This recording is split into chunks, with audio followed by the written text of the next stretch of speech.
Can you imagine hearing words like that, knowing they're the last thing your own father will ever say to you? Those were the final words my dad threw at me before he shoved me out into an October storm and locked the door like I didn't belong there. Get out. I'm done with you. I don't need a poison daughter. I was a teenager. No jacket, no phone, no cash. Just a school backpack with math homework inside and rain already soaking through my thin sneakers. A few hours later, the police called him, and when he heard what they said, the color drained from his face so fast it didn't even look real. But by then, it didn't matter. It was already too late. My name is Mia Holden. I'm grown now, sitting alone in my apartment, watching rain crawl down the window in slow, heavy lines. There's a letter on my kitchen counter, cheap paper, shaky handwriting, the kind of stationery nursing homes use when someone is running out of time. After years of silence, my father wants to see me. He says he's sick. He says he's sorry. Funny thing about rain, it always drags me back to that night. I remember coming home from school like it was any normal day, backpack over one shoulder, head still buzzing from the math test I just aced. I was thinking about dinner, about homework, about a band poster I wanted to buy with my birthday money. Normal teenage thoughts. I had no idea that in less than 2 hours, I'd be walking alone through freezing rain, wondering if I was going to survive the night. The moment I stepped inside, I felt it. Something was wrong. The house was too quiet, like it was holding its breath. My father stood in the living room, looking like a fuse had already been lit. His face was flushed, jaw tight. One fist gripped a wad of cash. The other held empty pill bottles, rattling softly like an accusation. My sister Brianna stood just behind him, older, always perfect. She wore the exact expression adults fall for, concerned, shaken. The devoted older sister who just discovered something terrible. But I saw her eyes, that tiny flicker she couldn't hide. Not fear, satisfaction. In the kitchen doorway stood my stepmother, Denise, arms crossed, lips pressed together, saying nothing. Silence was her specialty. She watched bad things happen without ever getting her hands dirty. My father didn't even let me put my bag down. He started shouting like I'd committed a crime. He accused me of stealing from him, of buying pills, of hiding things in my room, cash in my dresser, pill bottles in my closet, messages that supposedly proved I was talking to the wrong people. I tried to explain. I told him I'd never touched his wallet, never seen those pills, didn't even know what he was talking about. But my words died in my throat when I realized something terrifying. He wasn't listening. His mind was already made up. My sister had spent the whole day building a story and feeding it to him, piece by piece, lies wrapped in concern, and she played her part perfectly. I tried to help her. I begged her to stop. I didn't want to tell you, but I couldn't watch her destroy herself. It was flawless, and my father swallowed every word like it was the truth. He grabbed my arm hard enough to bruise and dragged me toward the front door. My backpack was still on the floor where I dropped it. He picked it up and threw it into my chest so hard I stumbled back. Then he yanked the door open and the rain was already coming down in sheets. No jacket, no money, no way to call for help. Public phones existed somewhere out there, sure, but who actually carried change anymore? Not a teenager who spent her allowance on music posters and dumb little dreams. Straight-A student.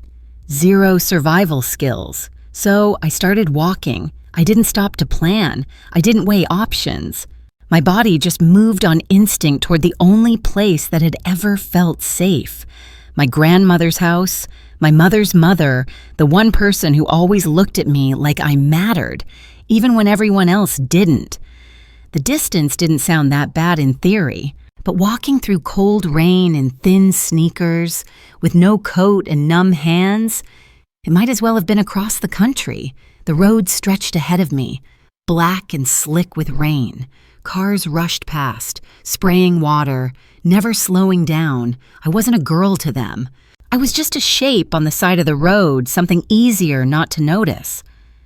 After a while, my clothes clung to my skin like wet paper. Then my fingers stopped cooperating. Then my jaw started shaking so hard my teeth hurt, but I kept going. What was I supposed to do? Turn back and beg my father to believe me? He'd already decided who I was. And once he decided, there was no room left for truth. So I walked forward, one stiff step at a time. Hypothermia doesn't arrive with sirens. It sneaks in quietly. Your thoughts slow. Your body gets heavy. And suddenly the idea of sitting down just for a minute sounds reasonable. Just a short rest, just long enough to breathe. That's when my legs finally gave out. I remember seeing a mailbox ahead of me and thinking I'd lean against it for a second. Just a second. Then I'd keep going. But my knees folded before I reached it. The ground rushed up. Cold gravel scraped my hands. And then nothing. Sometime after my father slammed the door behind me, his phone rang. The voice on the other end wasn't angry or emotional. It was calm, professional. County police. There had been an incident. His daughter had been found unconscious by the roadside. Exposure. An ambulance was already on the way to the hospital. And then the sentence that changed everything, Child Protective Services had been notified. A caseworker was already involved. They had questions, serious ones, about why a teenage girl had been walking alone in dangerous weather with no coat and no phone. They needed him to come to the hospital, and they needed him to bring whatever evidence he had. I didn't see his face when he heard that news, but the hospital staff told me later. They said he looked like a man watching his entire life collapse slowly, painfully, right in front of him. My sister was standing beside him when the call came in. And for the first time, her perfect mask slipped, just for a moment, but it was enough. Because here's the part she never planned for. The woman who found me on that roadside wasn't just some stranger driving home. She was a retired child services investigator. Decades of experience, thousands of cases. She'd seen neglect. She'd seen abuse. She'd heard every excuse adults use to justify cruelty toward their children. And when she found a soaked, unconscious teenager with no jacket, no phone, and no one looking for her, she didn't hesitate. She didn't look away. My father thought he was getting rid of a problem that night, thought he was cleaning house, protecting his family from a daughter he'd decided was broken. What he actually did was light a fuse, and he had no idea how big the explosion was going to be. Before I go any further, if this story is hitting close to home, take a moment to subscribe and tell me where you're watching from. Your support means more than you know.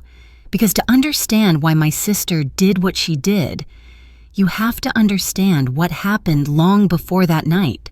Everything started falling apart when my mother died. She wasn't sick for long. One day she was there making breakfast, braiding my hair, filling the house with noise. The next, we were standing beside a hospital bed, watching machines slow and then stop. My father didn't handle it well. That's the polite way to say it. He went to work, came home, sat in his chair, stared at nothing. The house could have burned down around him, and I'm not sure he would have noticed. So my sister stepped in. She cooked, she signed school papers, she made sure I got up in the mornings. She became the responsible one, and my father praised her endlessly. I don't think he ever once asked how she was coping with losing our mother. He just expected her to hold everything together. What he didn't see, what he refused to see, was what happened when he wasn't watching. My sister wasn't just helping. She was building control, and in her world, I was the problem that needed to stay small. It started quietly. Homework that vanished the night before it was due, school forms that never made it to teachers, clothes ruined in the wash, invitations I sent that mysteriously never reached my friends, little things, small enough to dismiss. easy to explain away. By the time I realized what was happening, the story about me had already been written, and everyone believed it except me. Messages from classmates that never reached me, invitations that disappeared, whispers that traveled faster than truth. A reputation was being built quietly, brick by brick, without me even knowing it.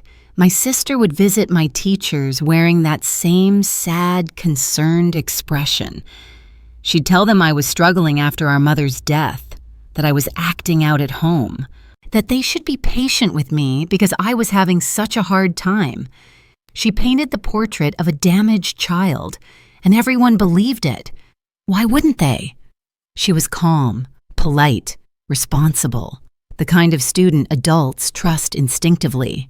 I tried to tell my father once. I sat him down and explained that Brianna was sabotaging me, that she was lying, manipulating people, quietly tearing my life apart. He stared at me like I'd lost my mind. "You're just jealous," he said. "She's trying to hold this family together. You should be grateful." That was the moment I learned a crucial lesson. Talking made things worse, so I stopped. I stayed small. I stayed quiet. I focused on surviving until I could leave. Not long after my mother died, my father remarried. At first, Denise seemed harmless enough. She smiled constantly, brought casseroles to the table, tried very hard to look like she belonged. Brianna immediately started calling her mom. It wasn't natural. It was strategic, a way to lock in her position as the loyal daughter, the good one. I couldn't do it. I couldn't call a stranger mom when my real mother was barely gone from my life. It wasn't about Denise. It was about grief, about not being ready. That quiet refusal cost me. From that point on, Denise treated me like a guest who'd overstayed her welcome. She and Brianna formed their own little alliance. Private conversations, shared looks, decisions made without me. By the time I was a teenager, the roles were fixed. Brianna was the golden child, the reliable one, the daughter who could do no wrong. I was the problem, the difficult one, the girl who just couldn't get it together. And then there was the money. Before she died, my mother had set up trust funds for both of us. Not a fortune, but enough to matter. A small safety net meant to help us start adulthood without her. Brianna gained access to hers first. It vanished fast. A flashy car, designer clothes, expensive gifts for her boyfriend Kyle, a smooth talker with big promises and no real income. By the time I was forced out of the house, her money was gone, completely. Kyle was always chasing the next big opportunity, the next sure thing, the deal that was definitely going to make them rich. Meanwhile, my share was still untouched, locked away, protected unless something happened to me. That's when they figured it out. My mother's trust had a clause one meant to protect us. If either daughter was declared legally incapable of managing her affairs before adulthood, the money would be placed under a guardian's control, a guardian like a concerned older sister. If I were labeled unstable, if I were institutionalized, if my father found pills and cash and proof of addiction in my room, then someone else would step in to manage my future. That was the value they put on me. That was my price. In the days leading up to everything falling apart, the plan moved quietly. Small cash withdrawals made using my father's card. He never noticed he trusted Brianna with the household finances. Empty prescription bottles saved and hidden, a prepaid phone purchased and filled with fake messages. Then, one morning, while I was distracted by school and ordinary thoughts, Brianna went into my room. She planted everything. Cash tucked into my dresser, pills shoved into my closet, a scrap of paper with a phone number meant to look like proof. Then she went to our father with tears in her eyes and told him his youngest daughter had a dangerous secret, and he believed her. Why wouldn't he? She'd spent years being perfect. I'd spent years being framed as a problem before I even knew a story about me existed. By the time I walked through the front door that afternoon, The decision had already been made. There was no investigation, no questions, no trial, just a verdict. Guilty, exiles. That's how I ended up walking through rain toward my grandmother's house, like it was the last light left in the world. But Brianna made one mistake, one tiny oversight in her flawless plan. She didn't account for the woman who found me. I don't remember much about collapsing, just the gravel biting into my palms, and then nothing. Like someone turned off the world mid-sentence. What I remember next is waking up. Harsh fluorescent lights, the sharp smell of antiseptic mixed with industrial floor cleaner. A thin hospital blanket pulled up around me like I was something fragile, something worth protecting. I hadn't felt that way in years. There was a woman sitting beside my bed. Her silver hair was pulled back neatly. Reading glasses rested low on her nose. A paperback book lay closed in her lap. She looked like someone's grandmother, the kind who always carried tissues and baked too much for holidays. But her eyes were different, sharp, focused. The eyes of someone who noticed everything and forgot nothing. Her name was Denise Carver. She'd spent decades working in child services before retiring. She'd seen neglect. She'd seen cruelty. She'd heard every excuse adults use to justify abandoning their children. On her way home that night, her headlights caught something on the roadside. A teenage girl soaked, unconscious, alone. She pulled over so fast her tires screamed. Old habits kicked in. She had an emergency blanket in her trunk and wrapped me up while calling for help.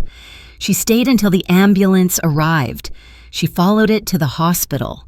And when I woke up hours later, she was still there.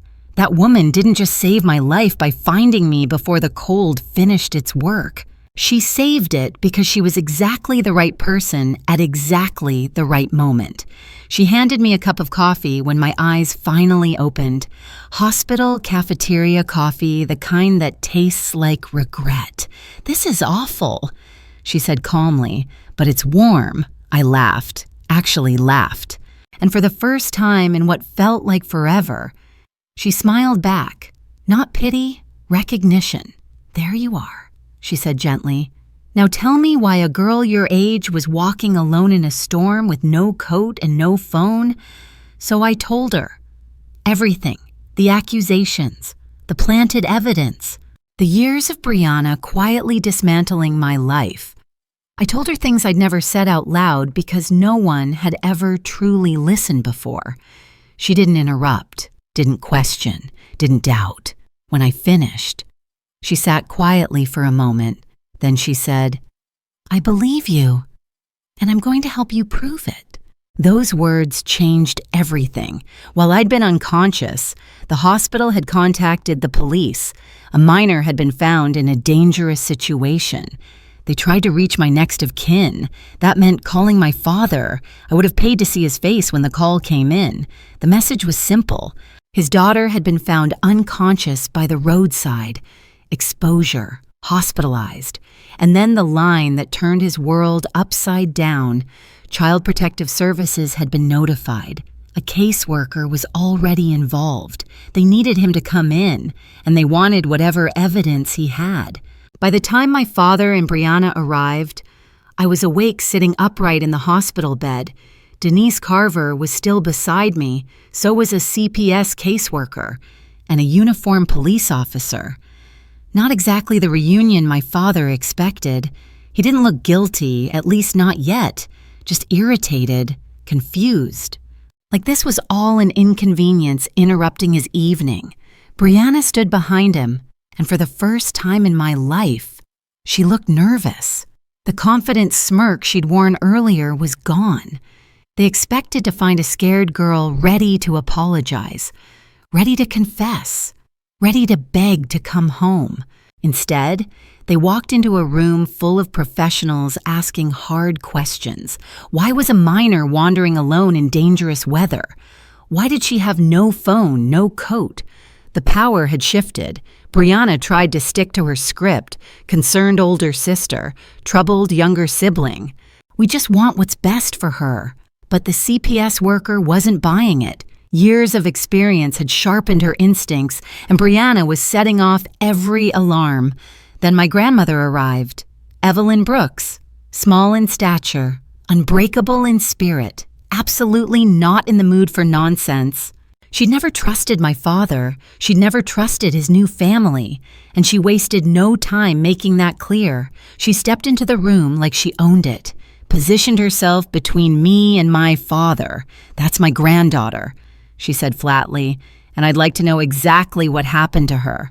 The room went quiet, and for the first time since I'd been thrown out, I didn't feel alone. She arrived fast. I heard her before I saw her.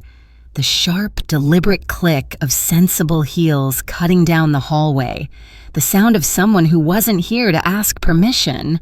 She swept into the room like a small, silver-haired storm and immediately placed herself between me and my father.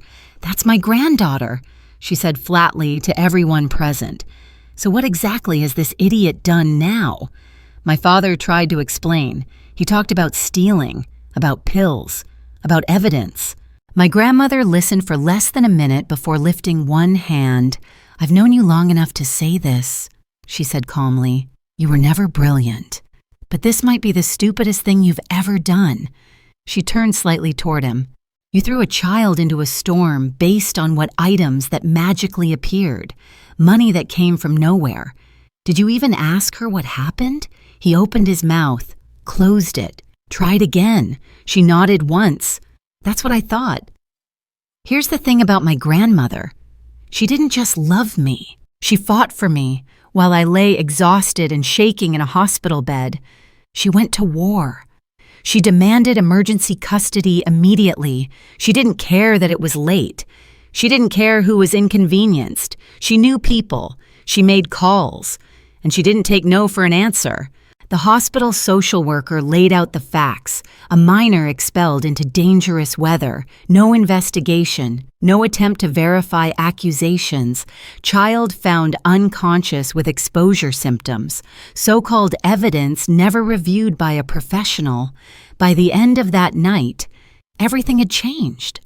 Temporary guardianship was granted to my grandmother, effective immediately. My father was ordered to have no contact with me pending a full investigation.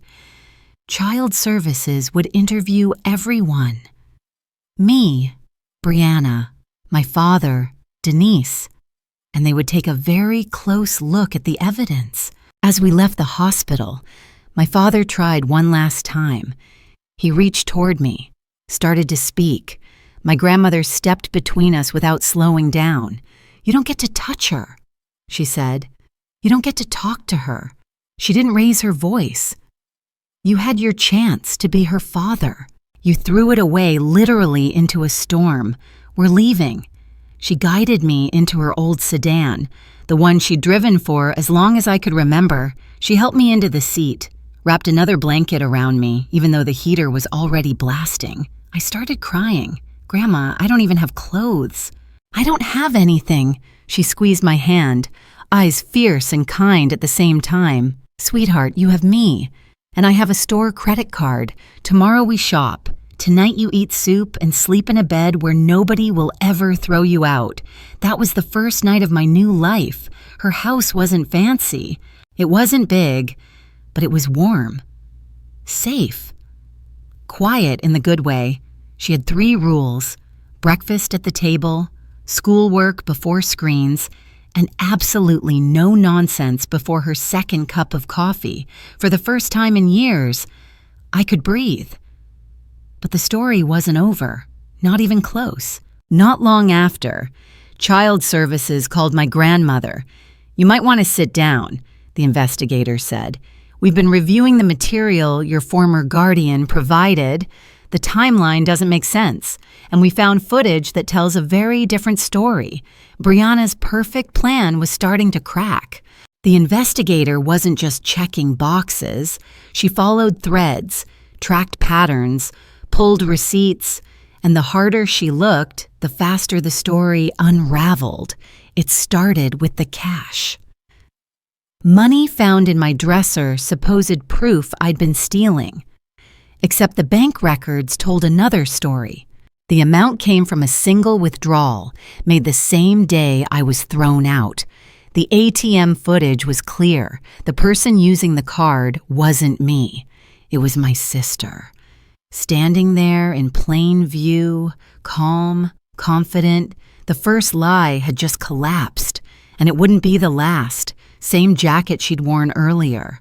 Same ponytail pulled tight at the back of her head. Same car sitting in the background of the footage, a white sedan. Unmistakable. Dent still visible on the bumper from an old accident. That's the funny thing about alibis. Mine was unbreakable. At the exact time the money was withdrawn, I wasn't anywhere near a bank. I was sitting in a classroom, surrounded by students, logged into the school's attendance system, listening to a lecture and asking questions that my teacher later remembered clearly. I couldn't have made that withdrawal, even if I wanted to, physically impossible. But Brianna thought she was clever. Here's the problem with playing criminal mastermind: you actually have to think like one. She used my father's bank card without considering cameras exist. She chose the middle of the day without checking whether I had an alibi. She assumed no one would bother to look. The same carelessness showed up everywhere else. The prepaid phone used to send those fake messages bought at a corner store near her gym. Security cameras caught everything: her clothes, her posture, even her car parked outside. Some villains wear masks. My sister wore workout clothes and assumed that was good enough. Then came the pills. The bottles planted in my closet didn't lead back to me. They led straight to her boyfriend prescription medication issued in his name. When investigators followed that trail, they found something interesting. He had reported the medication stolen, filed a police report, acted concerned. The only problem: that report came after the pills supposedly appeared in my room. If the medication had really been stolen earlier, why wait days to report it? There was only one answer: they weren't stolen. They were planted first, then reported missing later to clean up the story and secure a refill. It was sloppy, and it screamed planning. But the real mistake, the one they couldn't talk their way out of, was the phone itself. Investigators traced it back to the store where it was purchased. Security footage showed a woman with the same build, same hair, same car. Every breadcrumb led back to the same place. As the investigation deepened, the picture got darker. Child Services began reviewing our household finances, not just the recent accusations, but years of records. What they found made everything else look small. Someone had been siphoning money from my father for a long time. Not huge amounts at once, just enough to avoid attention, checks written, signatures almost right, but not quite. Money funneling into accounts tied to Brianna's boyfriend and his so-called business ideas. She hadn't just framed me. She'd been stealing from him for years, and I was the perfect scapegoat. My grandmother didn't hesitate.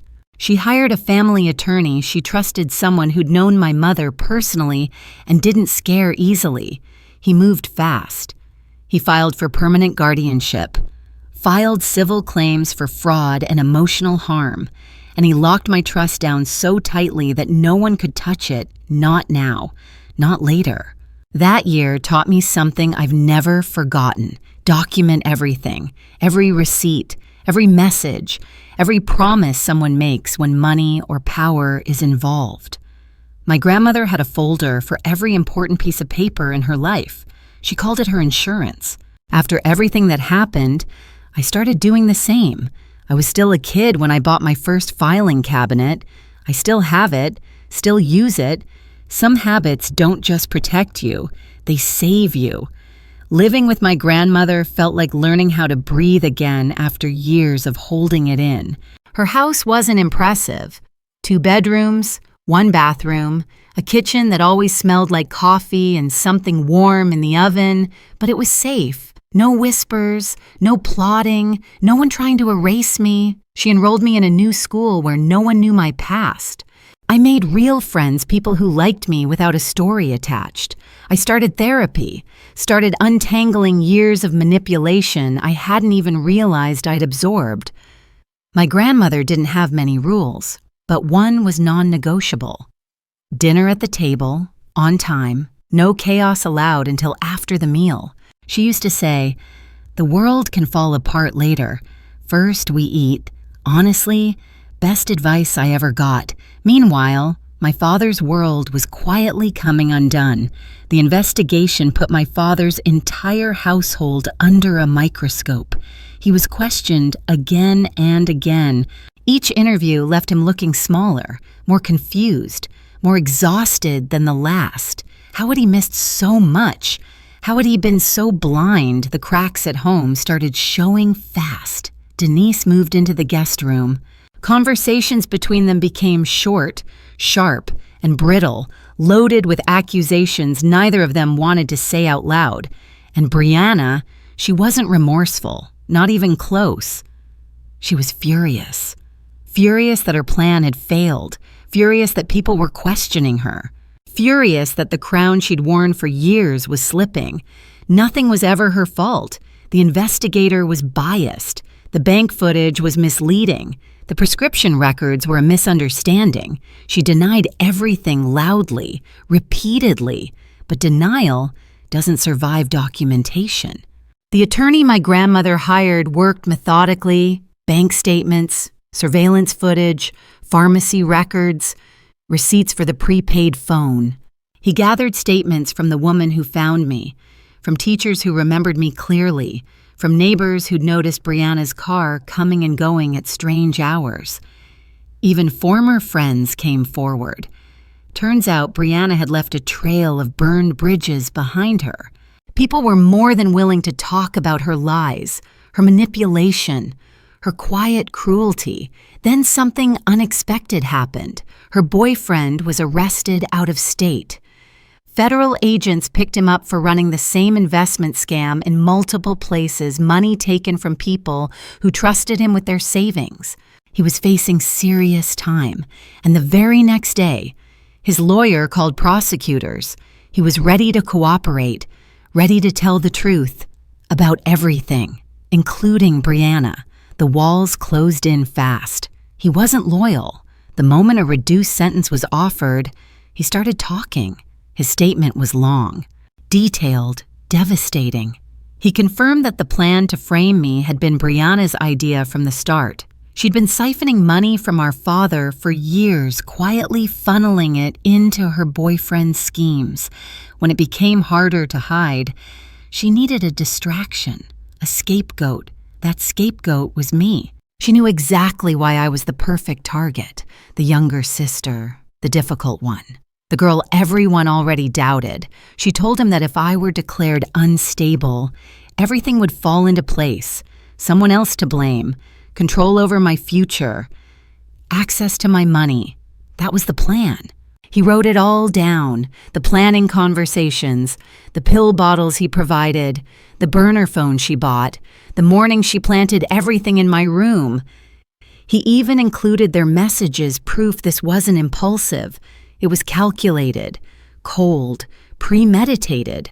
One line from his statement stayed with me. She said her sister was a nobody, someone who wouldn't fight back. She was wrong. By the time the case reached court, I'd been living with my grandmother long enough to start healing. I was eating real meals, sleeping through the night, doing well in school again. I was remembering what it felt like to be normal. Still walking into that courtroom made me feel small all over again. My grandmother squeezed my hand. Our attorney gave me a quiet nod, and sitting in the gallery was the woman who'd found me the same calm strength in her eyes.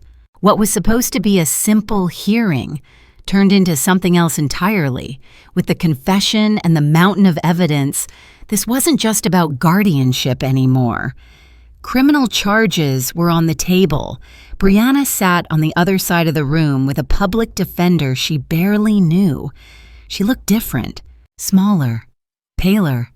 The confident golden child who'd ruled our household for years was gone. In her place sat a frightened young woman whose lies had finally caught up with her, and for the first time, I realized something quietly powerful. I wasn't the one on trial anymore. She was. Our father sat alone in the gallery. Denise didn't come. She refused.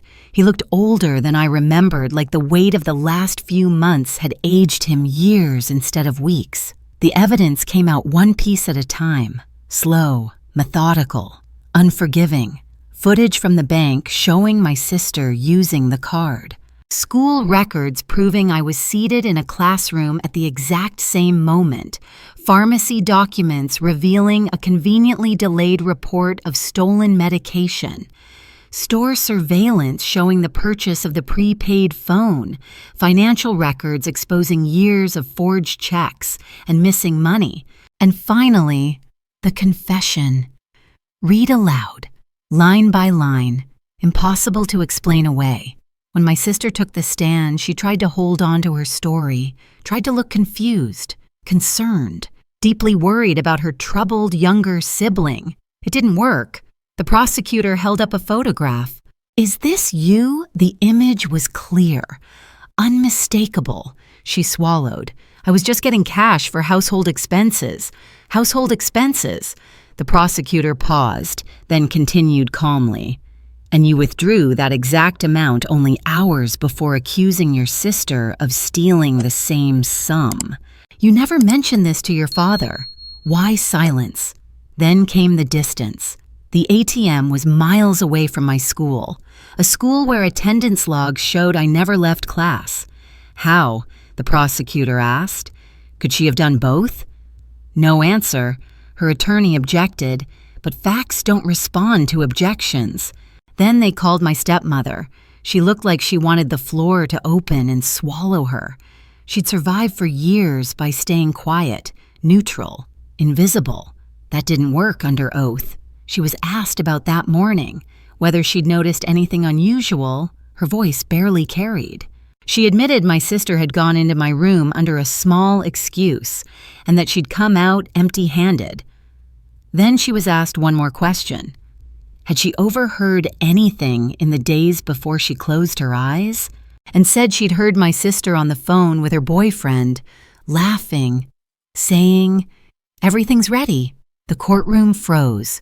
When my father was called, I almost felt sorry for him. Almost. He had to explain why he expelled a child into dangerous conditions without checking a single accusation, why he never reviewed the records himself, why he never asked for my side.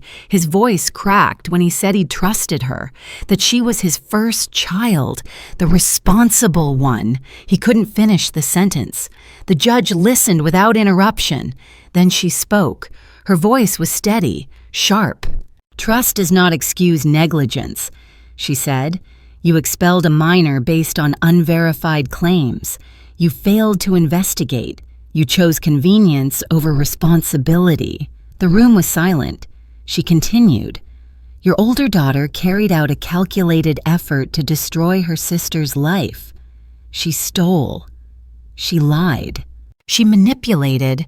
And you enabled it because it was easier to believe the child who comforted you than to protect the child who needed you. The consequences came fast. My sister accepted a plea agreement, multiple charges, probation, mandatory service, full repayment of every dollar stolen, a permanent order of no contact. If she came anywhere near me again, she'd go straight back before a judge, and the mark that never fades, a felony conviction. No jobs involving money, no positions of trust, no work with children or vulnerable people. The golden child lost her shine permanently. Our father lost his parental rights. He was ordered to fund my therapy and education, to rebuild what he had broken, and in a town that never forgets. Word traveled fast. People stopped returning his calls. Neighbors avoided eye contact. Places that once welcomed him suddenly had excuses. Not long after, Denise filed for divorce. And just like that, The family I'd been thrown out of collapsed under the weight of its own lies. She'd been complicit in my pain, and she knew it. And she couldn't stand to see it in my face every time she looked at her husband. At the end of the hearing, the judge turned to me. "Miss Walls," she said, her voice calm but firm, "you've shown remarkable resilience in the face of extraordinary cruelty." The courtroom felt smaller suddenly, like the air had thickened. "The court grants full permanent custody to your grandmother, Dorothy Reeves. Your trust fund will remain protected until you reach 18, and I sincerely hope you have a better future than your past." For a second, I wanted to say something clever, something that would prove I was okay, something that would make the room breathe again. I wanted to joke. "Your Honor, you should see me parallel park. That's the real test of character."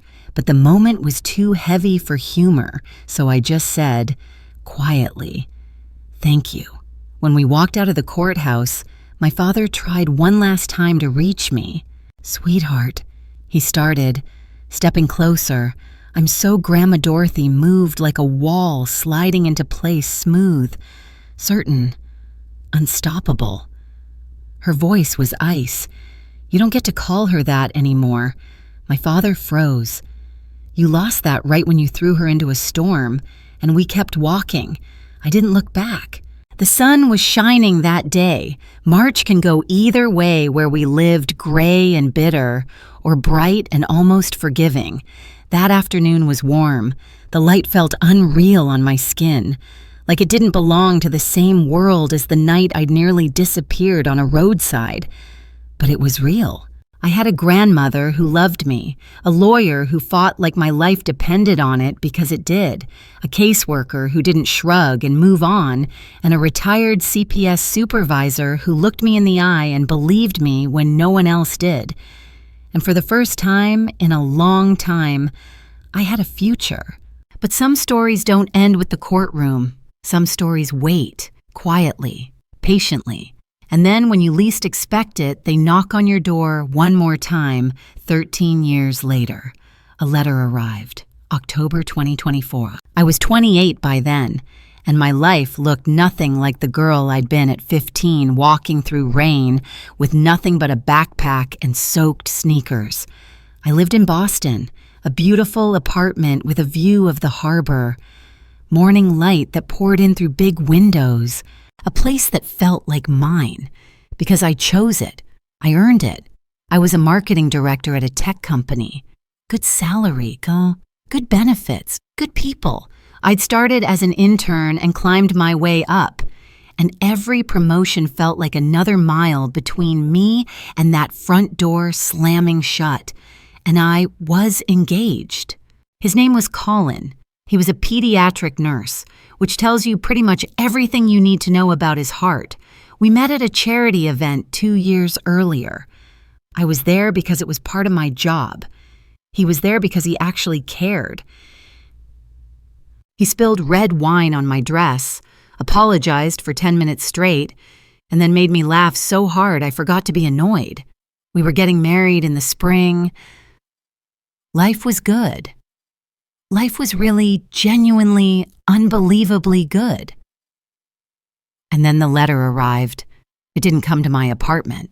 It came to my grandmother's address. Dorothy still lived in the same house, still sharp as ever at 80, still living by her 3 rules: breakfast at 8, homework before TV, and absolutely no nonsense before coffee. Some things never change. She called me and said there was something I needed to see. Her voice was careful neutral, the way she sounded when she was trying not to push me in any direction. So I drove down that weekend. The envelope was plain white, cheap paper, shaky handwriting I barely recognized. The return address made my stomach drop. Maple Grove Care Center, a nursing home about an hour from where I grew up. I opened it at Dorothy's kitchen table, with a cup of coffee going cold in my hands. "Dear Sherry," it began, "I know I don't deserve to ask anything of you. I know you have every reason to throw this letter away without reading it. But I'm asking anyway because I don't have much time left and I need to say this before I go. I'm at Maple Grove now. I had a stroke 2 years ago. My left side doesn't work so well anymore. Jolene is long gone. She took half of everything and moved to Florida with an accountant she met online. The house is sold. There's nothing left of the life I thought I had. Karen came to see me last week. I wouldn't let her in the room. I can't look at her. I can't hear her voice without remembering what I did because of her lies. You're the only one I want to see, the only one I need to apologize to. I was your father, and I failed you in the worst way a parent can fail a child. I believed lies over truth.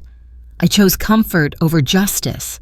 I threw you away like you were nothing. I know you owe me nothing.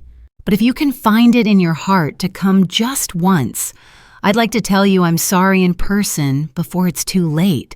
Your father, Raymond. I sat there for a long time. The coffee got colder. The afternoon light shifted slowly across the table. Dorothy didn't say a word. She just waited like she always had, letting me find my own way. 13 years of silence. 13 years of building a life without him. Did I owe him anything? No, I didn't. But I thought about my mother, about the kind of person she raised me to be before she died. And I thought about ending cycles instead of carrying them forward. So I decided to go. Not for him, for me. The nursing home was exactly what you'd expect: harsh lights, sterile floors, the smell of disinfectant trying to hide the smell of endings. My father looked nothing like the man I remembered. 73 years old, but worn down like 90. The stroke had taken something vital from him, leaving him small, gray, and fragile. He cried when he saw me, couldn't speak at first, just sat there while I wondered if I'd made a mistake coming. When he finally spoke, he apologized, over and over. Broken words, broken voice. He said losing me was the worst thing he'd ever done, that he thought about that October night every time it rained. I let him finish. Then I said what I came to say. I forgive you. Relief washed over his face, but I stopped him there. Forgiveness doesn't mean I forget. It means I'm choosing not to carry this anger anymore. You believed a lie because it was easier, because Karen made you feel comfortable, and I reminded you of what you'd lost. I built my life without you. I put myself through college. I built a career. I'm marrying a man who would never throw me into a storm. I'm happy. What you did, that's not my burden anymore. It's yours. He nodded. There were no words left. I stayed a little while longer. We talked about safe things, my job, my apartment, Colin. When I left, he reached out, just touching my fingers for a moment. In the hallway, a nurse stopped me. Your sister came last week. She said he refused to see her after all those years. My father had finally rejected the golden child. Too late to fix anything, but something inside me shifted. Not forgiveness, I'd already given that. Something like completion. I stepped outside into October sunlight. 13 years ago, October meant rain and betrayal. Now it means falling leaves and new beginnings. Some storms don't destroy you. They redirect you. That night long ago, I lost a house but found a home. Lost a father who didn't deserve me and found a grandmother who did. Lost a sister and found myself. When I got back to Boston, Colin was waiting, takeout on the counter, a bad movie queued up. How'd it go, he asked. I think I'm finally done, I said. I think I can let it go now. Next spring, we're getting married at my grandmother's house. Small, warm, real. Somewhere else. They're living with their choices. But me, I'm home. How about you? If this story resonates with you, please stay with me a little longer. Subscribe to the channel so you don't miss any more true stories about hurt, truth, and the journey of self-discovery. Each video is a piece of life. You might recognize someone familiar or see yourself in it. Thank you for listening to the end. See you in the next story.